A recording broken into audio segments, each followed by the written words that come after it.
Welcome to the How of Business with your host, Henry Lopez, the podcast that helps you start, run, and grow your small business. And now, here is your host. Welcome to this episode of the How of Business. This is Henry Lopez, and my often and original co-host, David Begin, is with me today. Hello, David. Hello, Henry. Thanks for having me. I appreciate it. Always Absolutely. a pleasure to be on your ever-growing podcast. Thank you. Thank you for coming on. And because it's been a little bit, not too long, but it's been a bit since we've done an episode together. And this one's going to be about employee performance management, which is a fancy, I guess, term for really paying attention as a small business owner and developing the systems and the programs and the process to effectively manage performance. It doesn't just happen. We really have to manage it in our small business. So David and I are going to share our thoughts, opinions, experiences, and some tools as well to help you with employee performance management for your small business. If you want to receive more information about the How of Business, including the show notes page for this episode, and you're going to want to go there because I have a bunch of free downloads that I want to offer you, and also how to continue supporting my show and receive exclusive content and discounts through a Patreon membership, just visit thehowofbusiness.com. I also encourage you to please subscribe wherever you're listening to the show so you don't miss any episodes. Before I get into it, Dave, I want to do a quick shout out. I don't know if you had a chance to listen to it, but I had a chance to interview a guy by the name of Matt Greck-Smith, episode 459. And he has brought over from London a concept that he calls swingers crazy golf. Well, interesting. I think you and I may have chatted about it because they call it in the UK, they call it crazy golf, where we call it miniature golf. Yeah. Got it. Okay. That makes sense. I don't know why golf. they call it crazy golf, but that's what they call it there. And that's the name that he brought over. And it's a great interview. He shared his entrepreneurial background. And so they've opened a location in Manhattan. They've got locations in Washington, D.C. area, and they're growing. These are indoors. So, and it's hugely upscale compared to what we think of as the miniature golf down the street, right? So this is an adult experience. They combine drinks and food in an adult experience. And so because they have one in Manhattan, they invited and hosted McKenna, my daughter McKenna, and her boyfriend Colin, and they got to go, and they had a great time. Well, good. I'm glad. It sounds like fun. Every time I hear about a business idea like this, that sounds like fun. We got to do I know it would be fun to own this kind of business because it's just, you walk in. I mean, this is like the decor and the theming is like something you would never seen associated with miniature golf, right? It's at a whole nother level. So it's really a classic experience. So check out, if you haven't listened to that episode, for my listeners, check out episode 459. If you're in Manhattan or you're in Washington, D.C., check out Swingers Crazy Golf. And thanks to you guys for over there for hosting McKenna and Colin. They had a great time. All right, let's get into it. I mentioned there's going to be a bunch of downloads. So go to the show notes page for this episode at thehowofbusiness.com. And I'll kind of mention these as we go through this, but let's get into it. I thought we would start, David, with for small business owners, why is employee performance management important? What is your opinion on that?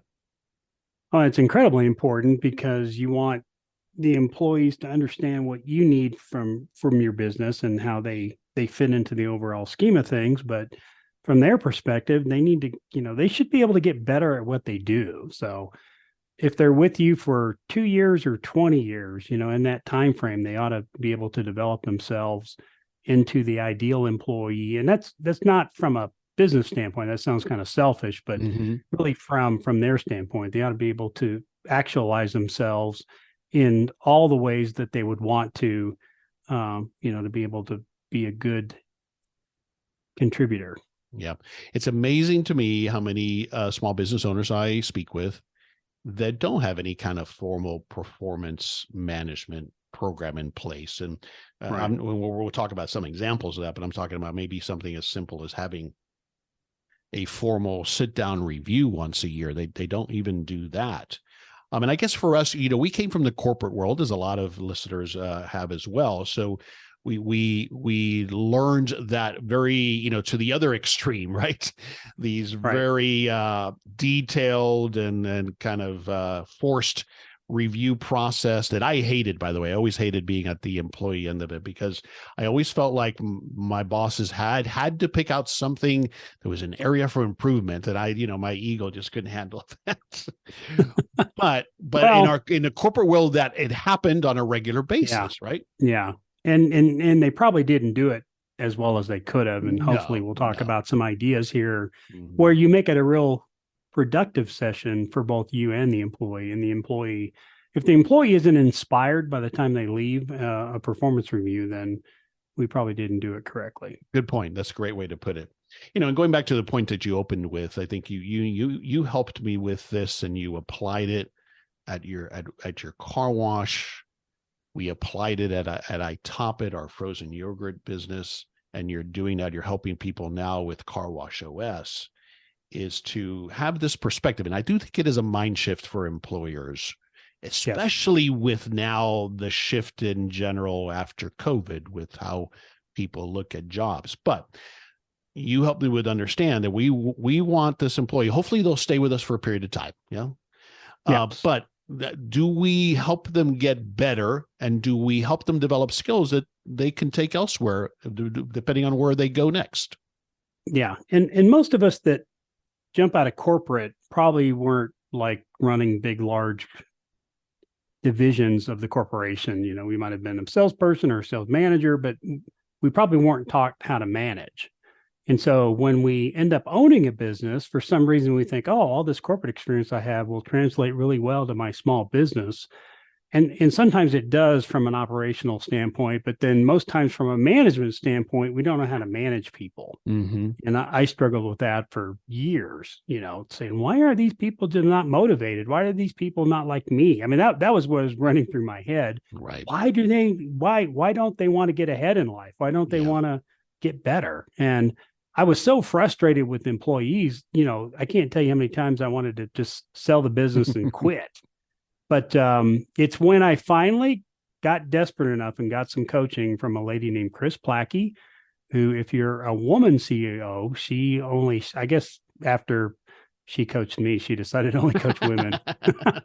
No, she actually specialized in that, but she was one that coached me. She coached me for about 12 to 18 months. And she literally flipped the light bulb for me in how to manage people and how to look at it with a mindset that makes it easier for me and makes it easier for the employee. And it literally changed. I mean, I'd say it's one of the, I look back at, my career, it's one of the few pivotal moments where it literally changed everything for me as far as being a business owner. Yeah. Well, I think it made you focus more on being a leader as well, not just a manager.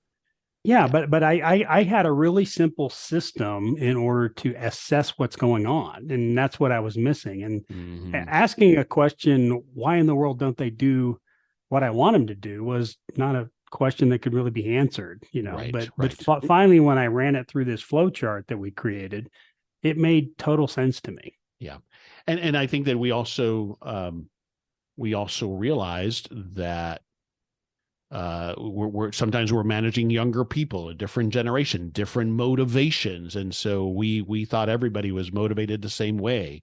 And if we have a business, especially where we employ younger people, maybe hourly wage people, I know that I brought to the mentality of corporate, which is to try to want you to stay there forever, right?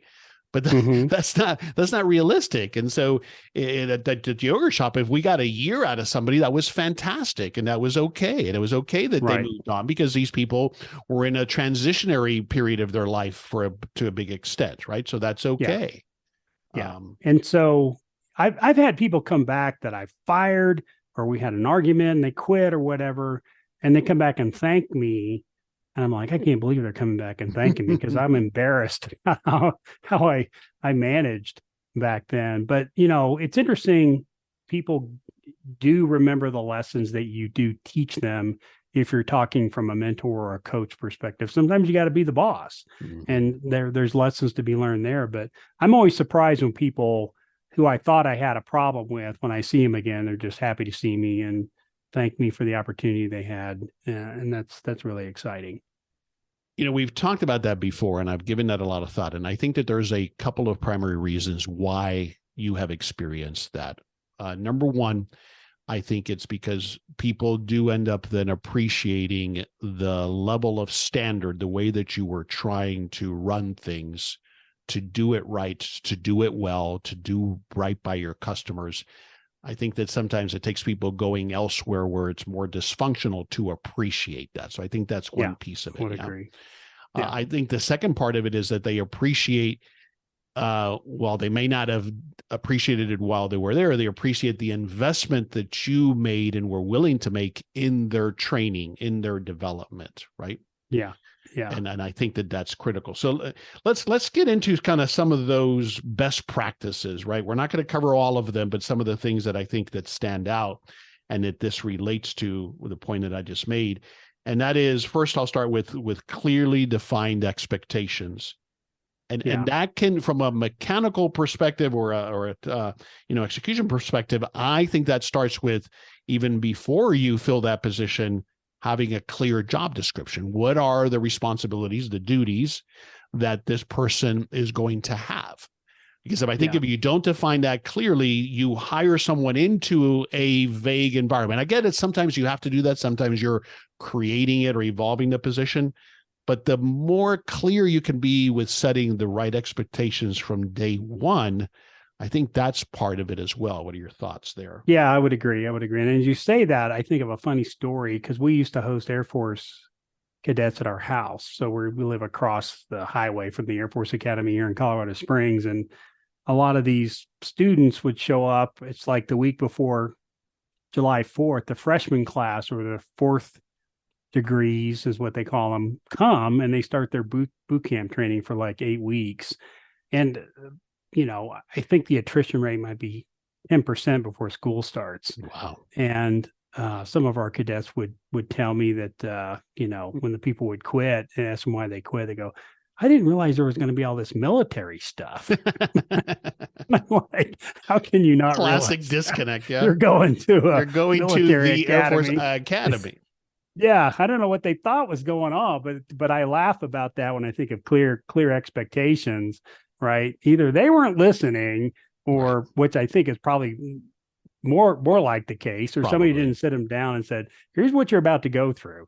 Before you sign on, want to make sure you understand what you're about to get into. Yeah. And so it could be as simple as, like at the car wash, when we have the car washes, hey, this is an outdoor job. So, if you're uncomfortable outdoor, or you get cold too quickly, or you don't like the environment, it's not going to be a good fit. So it could be simple as letting people know it's an outdoor job. It's a physical job. You're going to be on your feet quite a bit, so that when they sign on, they've got a clear expectation of what the job characteristics are, but also a clear expectation of what the standards are. And I like the word standards sometimes better than expectations, because standards is something we all strive to achieve. Yeah. Right. And it's more of a collective word, I think, that we're all striving to the standards that we want to operate this business in. Yeah, well said. Yeah, so clearly define those standards. So one of the downloads that I have for this that can help you with this is a sample job description and posting. And so you can download that sample job description. It's kind of an accumulation of ones that we've used, David, at our different businesses.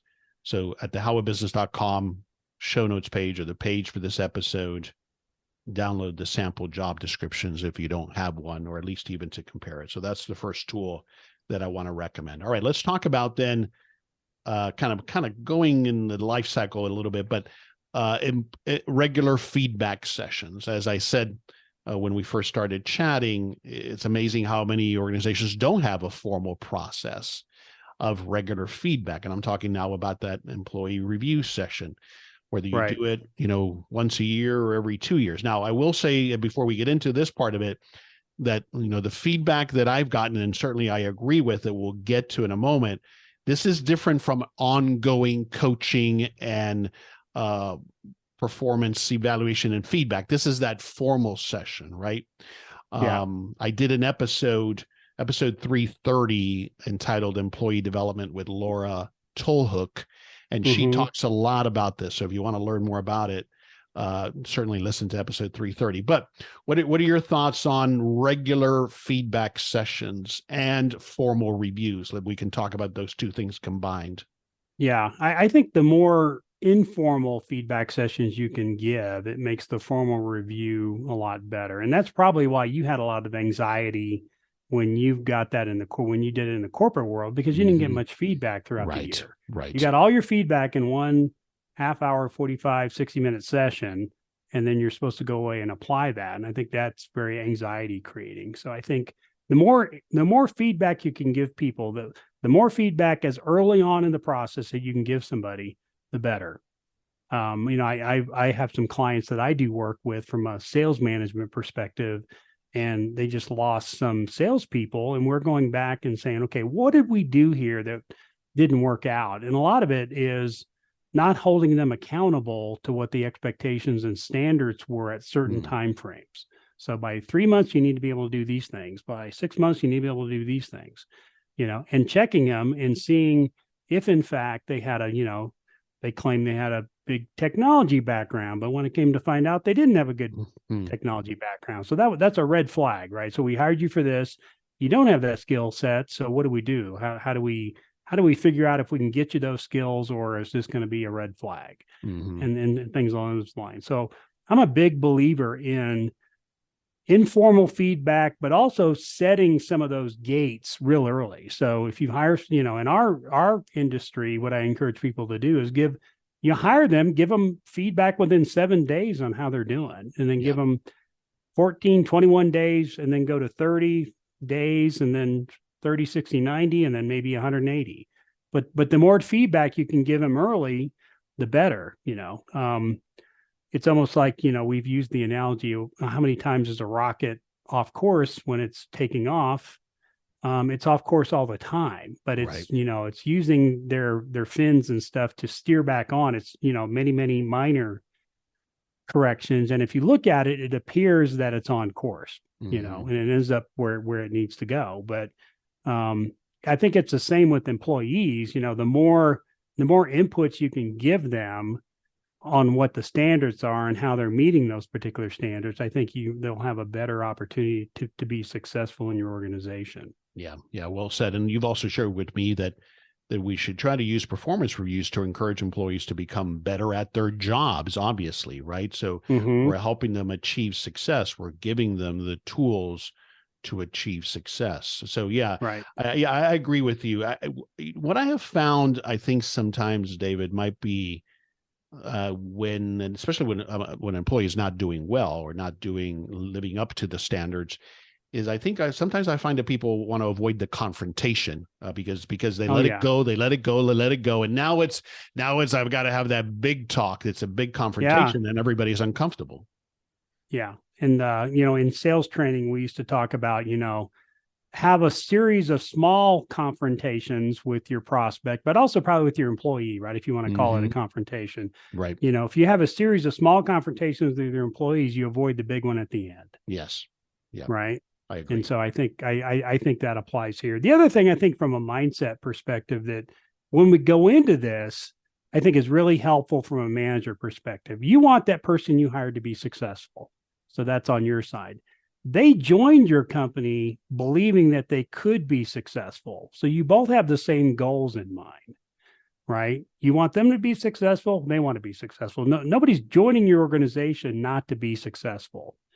Now, the interpretation of what that means sometimes is different, right? And so you're actually not across the table from them in those regards. You're actually sitting next to them at the table saying, how do we help you become successful? And if you think about that, it really kind of changed my perspective of that employee being an ally instead of being an adversary. Oh, they don't want to work. They're lazy. They're trying to take advantage of the system or whatever. I don't look at that anymore. When I look at an employee, I said, okay, they want to be successful too. Yeah, no, I agree with you. I think that's very well said. The way that I put that same belief sometimes is I believe that 9 out of 10 employees want to do a good job. They want to do the Yeah. right thing. Yeah. And that leads me then to discussing in part here why when it doesn't work out with an employee, part of what we have to look at is what failed here. So I've got a great download that I've updated, and this is the performance review tool. So it's an example of a performance review tool if you don't have one. But what I've added now to it is a chart that you help me think through. And it's a simple decision chart. It seems simple, but there's really a lot to it. And really, it starts with, if you can picture it, employee is not performing the standards, as you say, and then making this first determination: are they unable or unwilling? Are they unable to do it, or they just don't want to? We have an attitude problem or a cultural problem. If they're unable, let's just go down that path for a moment. Then I think what you and I have done very well over the years, we learned to do, is to not just point the finger at the employee, but look also at our systems. Is it our systems that are failing these employees, right? Yeah.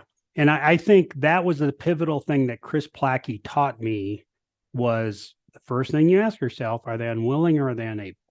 And that simplified management for me in such a way that I got such clarity about how to manage people, because you just put them through that filter of it's either A or B. Mm-hmm. And I always make the assumption it's A. I always make the assumption they're unable. They're unable. Right. Yeah. Yeah. And so I always give the employee so much of the benefit of the doubt in the unable category, because, we failed you. We failed you as a company. I failed you as a manager. Our systems failed you, in giving you the information or the training you need. We trained you, but we weren't effective, or we didn't follow up.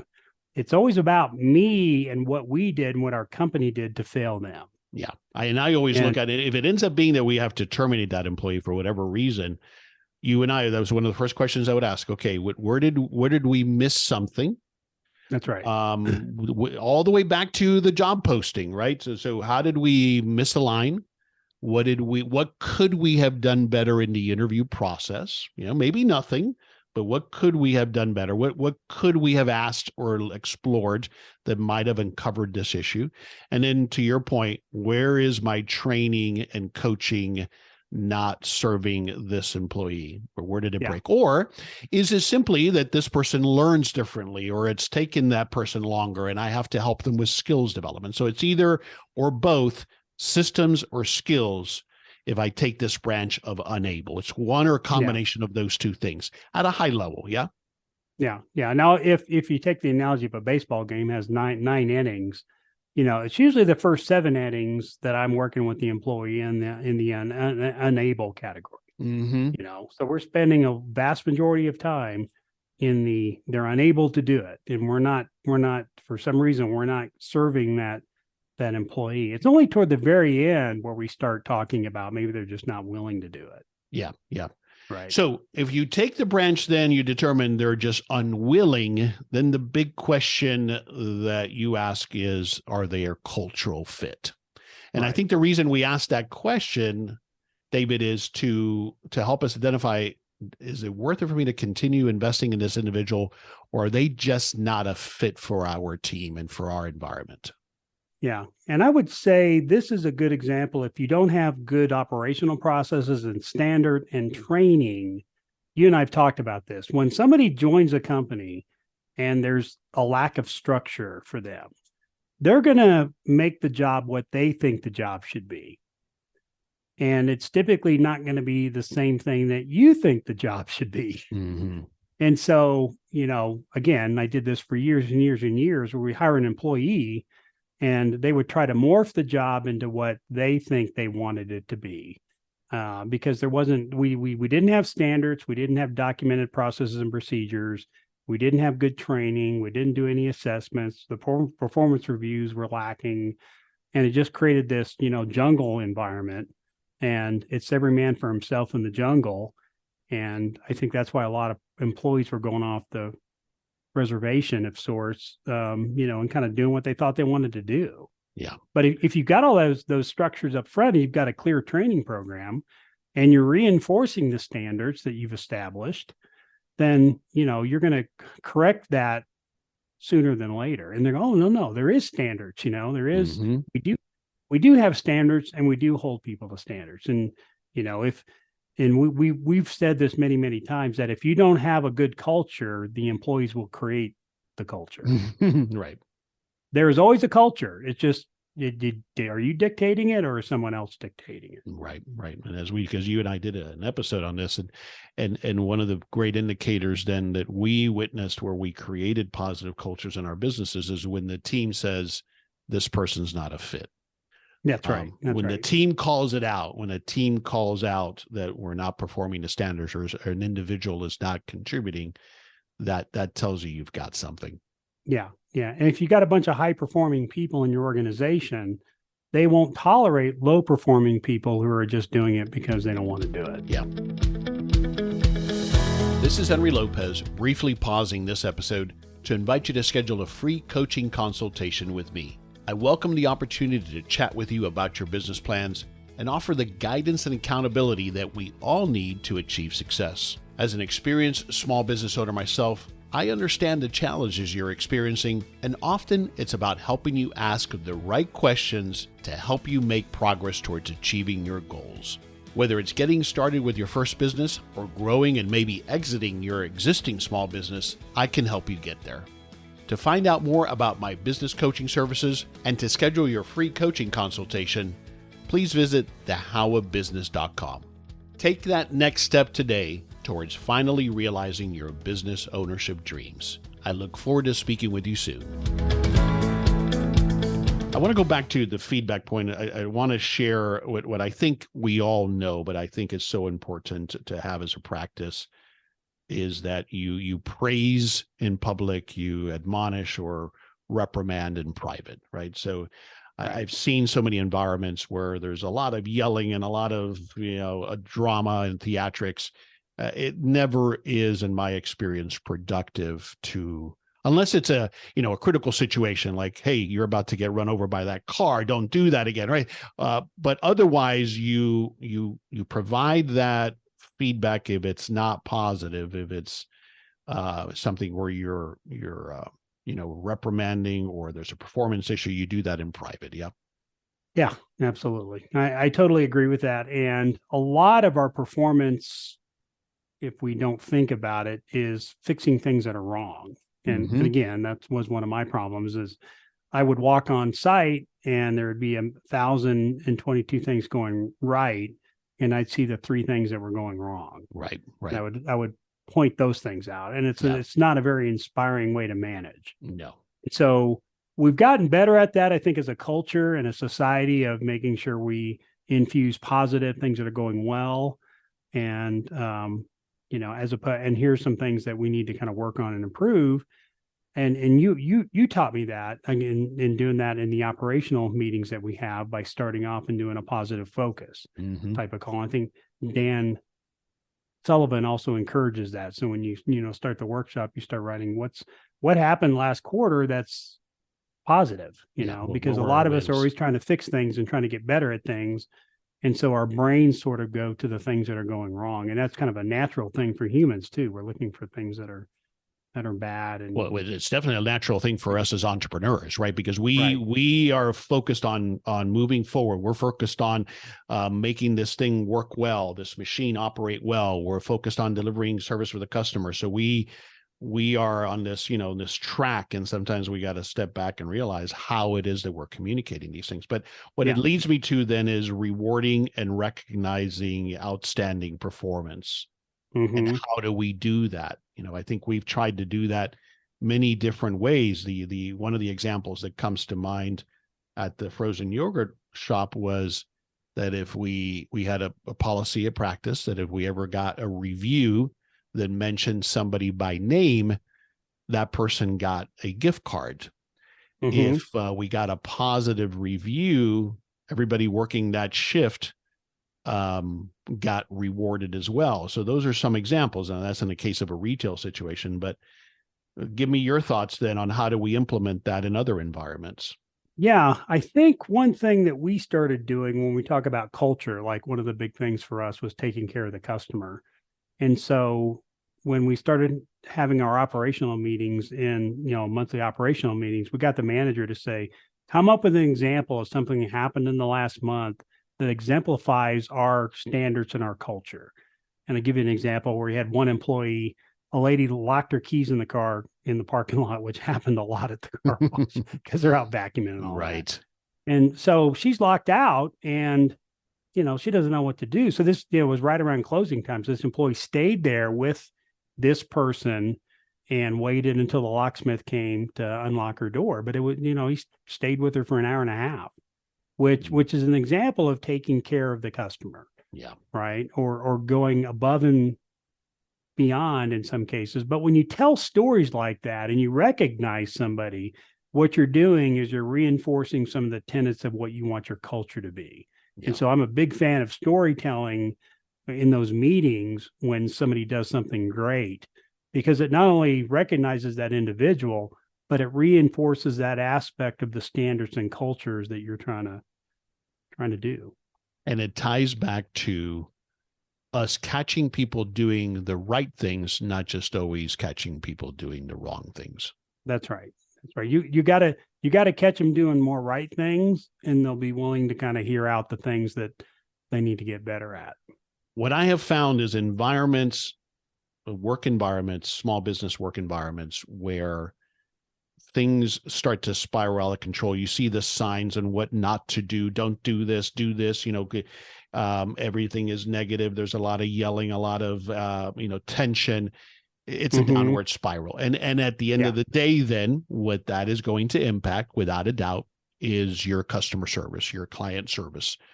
That's what it'll impact, because employees that are not satisfied, that are not engaged, that are not properly taken care of, are just buying their time until they find a better job, and they're not going to deliver on your standards. Yeah, that's right. And I've been to places where we see those signs, right? Absolutely. Like, you can't do this, don't do that. And a lot of times as owners or managers, and I try to encourage my clients, don't create a policy based on the 1% of the customers you've got. Exactly right. Right. And that happens all the time. We had a situation. Okay. One we're person did this, so now we got to put signs everywhere. It's like, that I think that is an indication. And I want for those of you listening to observe that when you go to places as a customer, as a client, and see if you don't also find that correlation, that when you see a lot of those restrictive signage, either pointed towards the customer or to the employees, I bet you that 9 out of 10, that's a negative environment, and they're struggling with their culture, and their best of their attempts, they're not going to deliver consistently on their customer service standards. Yeah. And I would ask you, as an owner and a manager, ask yourself, is this an exception situation that happens, once every 100 times, or is it happening often enough that we need to look at it? Right. That's right. And that's where you sit down with your team and say, this is happening. What's broken in our system that's making this happen? And do you have any ideas on what we can do to address it? And those are the productive type of operational meetings, because I am shocked how well the employees can come up with ideas when you ask what their opinion is. It doesn't always have to come from you. And those people are doing that job all the time. You're not doing that job, or you're not in that particular section of the office or restaurant or whatever. So if you ask them what they can be doing better, again, taking the perspective that they want to do well in their job, they want to be successful, they do want to contribute to the overall organization. So go ahead and let them do it. Yeah. I just released an episode similarly on this topic, about how interrelated the employee experience is with the customer experience, and you can't do one without the other.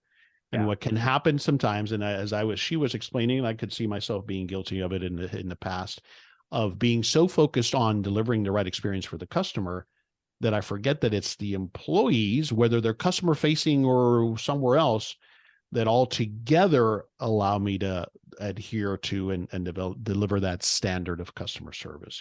Yeah. Yeah. And I think a lot of people are realizing, and I hear it often now, you take care of your employees, they'll Yep. take care of the customer. That's If right. you don't take That's care right. of your employees, they're going to take care of themselves. And more these days, we've talked about this on previous episodes, especially if you have a staff or a portion of your staff that is younger generations than us, right? There again, you talked about it as far as what motivates them, but also why they stay somewhere, why they work somewhere is slightly different than what motivated us when we started our careers back in the 80s and the 90s, right? Yeah. And a lot of it is this environment. And so a lot of it is they want and crave, understandably. We wanted it, we just didn't know to demand it, is that more continuous feedback, right? Yeah. Yeah. And they want to feel like they're vital. They want to feel like they're a part of the organization. They want to feel like they're contributing to the overall organization. And it's much, much different. And so it does take a higher level of employee interaction and engagement, and, talking about how they're doing and how well they're doing and what they're doing well in and what they can improve on, needs to be an integral part of what you're doing. Yeah.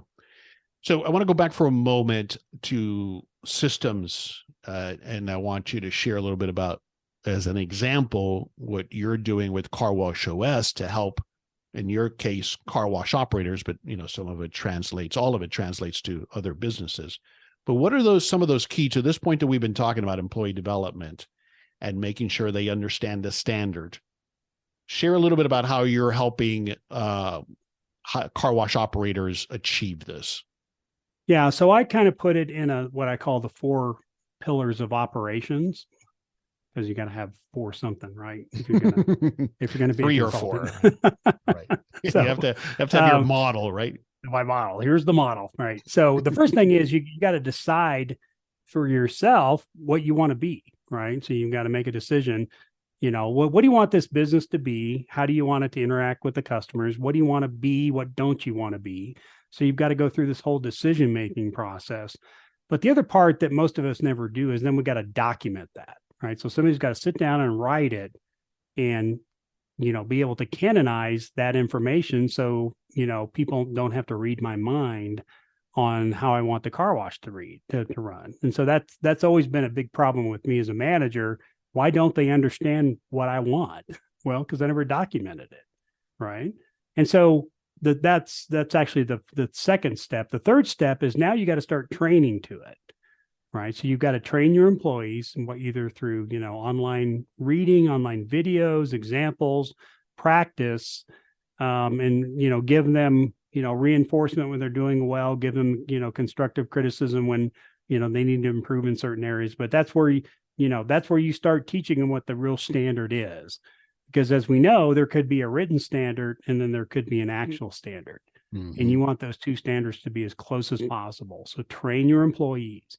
If you're doing those 3 things from a manager's perspective or from an ownership perspective, all you're doing is you're executing and you're reinforcing.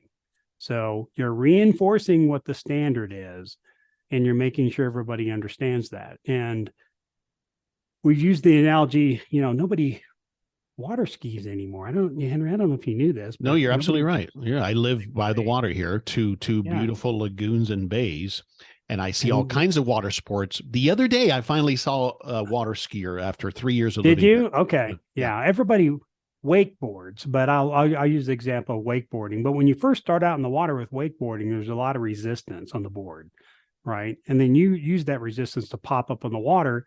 But once you're popping up on the water, there's very little resistance on the wakeboard. And so if you've done the 3 steps correctly, the 4th steps of reinforcing and executing is relatively easy. You're just having to do a little bit every day, instead of like when I didn't document things or I wanted people to read my mind, I had to go in there and dump my whole brain on them, tell them everything that was going wrong and everything I wanted, and then went away. And the next Monday, guess what? It was the exact same thing. Yeah. So, and then it would just infuriate you and drive you crazy. And I'd lose my mind. The stress was incredible. I know. And, it wasn't until I spent time with Chris Blackie, she made me understand that it just doesn't work. Right. And I think when it was literally the light bulb flipped on to me, that This was the major problem with me and my management style. And that's why you need to go get help. So, if you're in car washing or not in car washing, you need to get somebody to help you document your operational processes so you can use that as a training program. The other thing I think is important is let your employees see what the training program looks like. So, like for us, we had a 180-day training program. So that's what we developed for our clients. That's a great thing for an employee to see. Absolutely. And as we've been told before, when you hire an employee, they're still interviewing for you. They're still making the decision if this is a good place to work. And if you give them a clear path, you do a great job of onboarding, you show them what the process looks like for training, that goes a long way for them to make the decision. Yes, I made a good choice. This is where I want to be. I think it's huge. I'll come back to those 2 points. But for somebody who is listening, who is in the car wash business, where can we go to learn more about what you're offering? Yeah, we've got a website called carwashos.com, and it's got our programs on there. But one of the big programs we're working on now is really helping people develop operational systems. So going in and developing the operational processes and documenting them, because even large car wash chains that might have 50 or 100 car washes, a lot of them don't have operational manuals. It's amazing. Yeah. So this is I'm glad you bring that up, because if you're a small business owner and you're listening to this, don't feel bad about it. You're amongst the majority. So this is an opportunity for us as small business owners to differentiate ourselves, to be better. Because a lot of businesses don't do that. I mean, going back to your earlier point about people coming back later who you employed in the past, we heard this often at the yogurt shop, at the car washes. I heard it at the salon, all of the businesses that I've owned, how much they appreciate it. And a lot of these were younger people, so it might have been their first job where they experienced it, and that's why later they would come back. But we were willing to invest up front. Not only did we communicate effectively the expectations before we hired you, but then we were willing to invest in training. And I think that's another sign of a business that has issues. We see it when we show up somewhere and the person who's taking care of us is obviously the first day on the job. And I'm supposed to, as the customer, help train your employee, right? That's one of my biggest pet peeves. I've talked about it. Used to drive you nuts. Oh, it just drives me nuts. Still drives me nuts. Because what you're first of all, you're disrespecting me as a customer. What you're saying is my time doesn't matter. And it drives me crazy, because I know what you're doing. You're shortcutting the process. You're throwing this employee out there to do this before they're ready, before you've invested in training. And probably what you're telling me is, well, they're going to quit anyway, so I might as well just throw them out there. Why invest in training? And that's the death spiral that I'm talking about. Yeah. I think investing in training is critical that we do that. Go ahead. I'm sorry. Yeah. No, I think the people that worked for us at the yogurt shop were shocked at the quiz that we gave them after how many weeks? Yeah, I can't remember how long it was, but they had to consume material and then take a test. So we're talking about a simple yogurt shop, right? Yeah. And sometimes even I would question it, David. I would think, am I overkill here?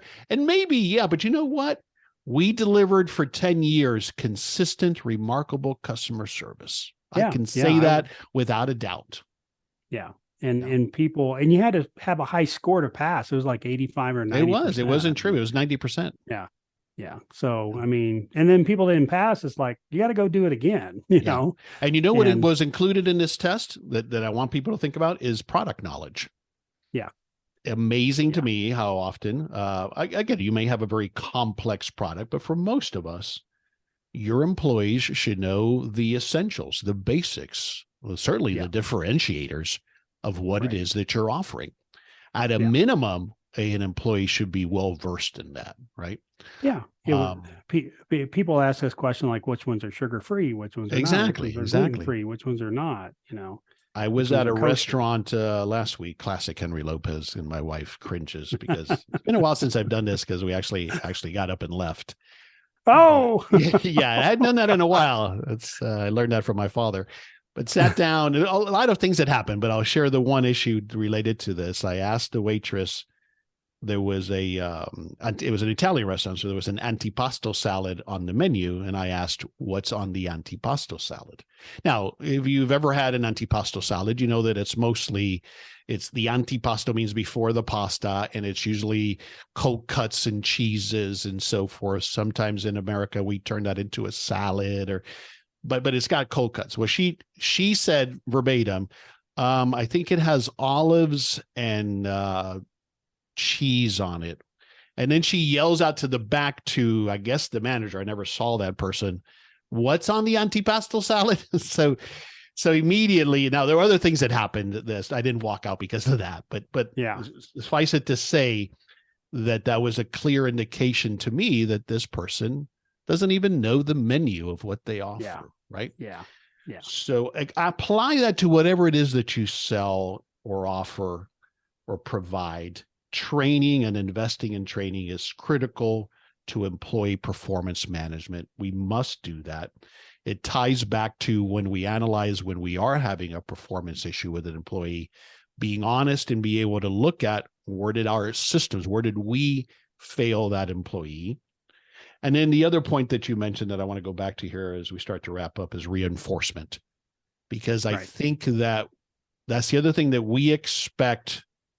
We expect as the owner, sometimes we forget that everybody else isn't an owner. So their motivation is different, right? Completely different. Completely different. So it's understandable that we have to keep that dimmer switch up. We have to do that. We have to continue to develop, to nurture the culture, and to reinforce that standard. Yeah. Good people love working at places that have high standards. Agreed. That has been my experience. Yeah. And so if you remember that, and you create an environment like that, that's going to be huge. Agreed. All right. I got a bunch of downloads. I've mentioned a couple of them already, but let me just rattle them off. So go to the show notes page for this episode. That just means the page for this episode. So when you go to thehowofbusiness.com and then you click on podcast in the menu bar, then you'll see the list of all of the episodes. Go to this episode. I've got the sample job description and posting, as I mentioned already, the employee review form, a self-assessment. We didn't talk about that, but I do like the idea. Have some of my clients that will, before the formal review, they're providing the employee with a self-assessment form to kind of get them in the frame of mind and also get their input. Yeah. Yeah. It'll give you a lot of insights if they do a self-assessment. And a lot of times if they're honest, they're going to talk about things they need to get better at that you were probably going to talk about anyway. That's right. So it makes it easier. Now, I'm not a believer, going back to the corporate world, of, the 100-question survey. The one that I have here as an example, I think has 5 questions and a rating. Yeah. So perfect. Keep it simple. Don't overdo it. That's my opinion. Then I've got you and I had done an episode previously on ways to engage hourly employees. I'll have a link to that episode. And we created a download, which I'll have here on this page as well, the 5 ways to engage hourly employees. So I've got that download. And then what we call a corrective counseling form. I think you named it originally. And that's where I added this flow chart that we walk through, this decision flow chart that helps you determine and help you decide what to do based on unable or unwilling. So that is all in that download. Yeah. Mm-hmm.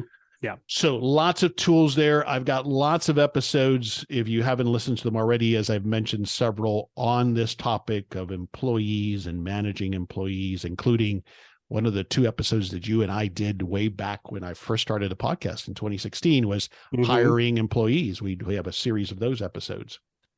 All of that is still great content. So go to thehowofbusiness.com, click on the podcast menu at the top and go to the archives. And then I have groupings of topic, and you'll see employees as a topic, and that's where all of these episodes reside. Yeah.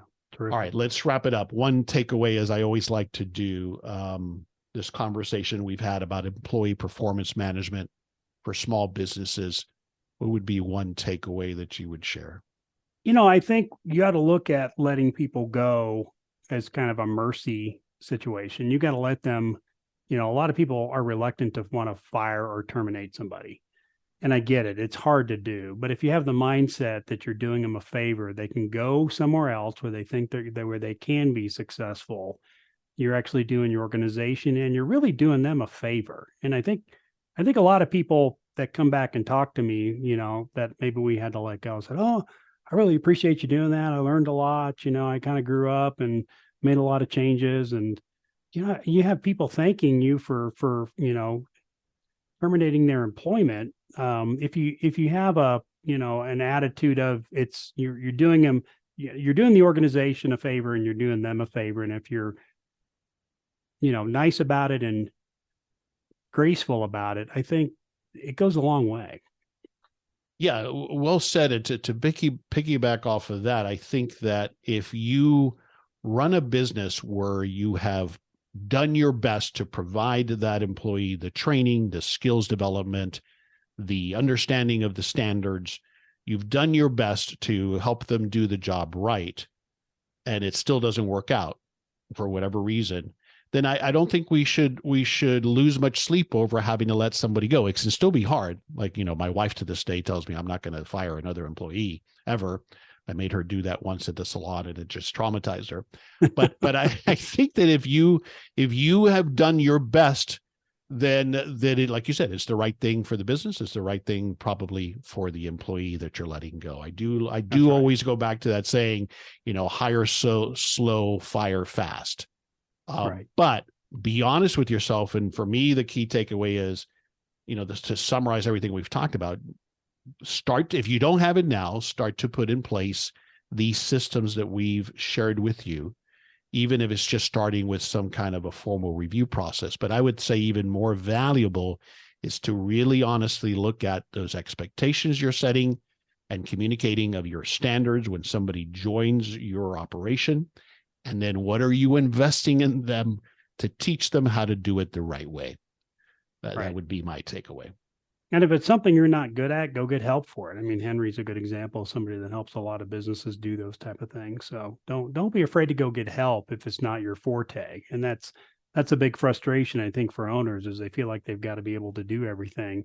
To get people to sit down and write an operations manual, it's a very unique skill set. And you're right. We don't expect our clients to be able to do it. They come to us because they realize they can't do it, but it might be that you've got to go get help to do it. Well said. Dave, thanks again for coming and joining me as co-host and sharing your thoughts and knowledge on this topic. Yeah, it's always a pleasure. I always enjoy being with you. Love talking about these subjects. So I'm always happy to join you anytime. Thank you. I wish you all the best as you start and grow your successful and profitable small business.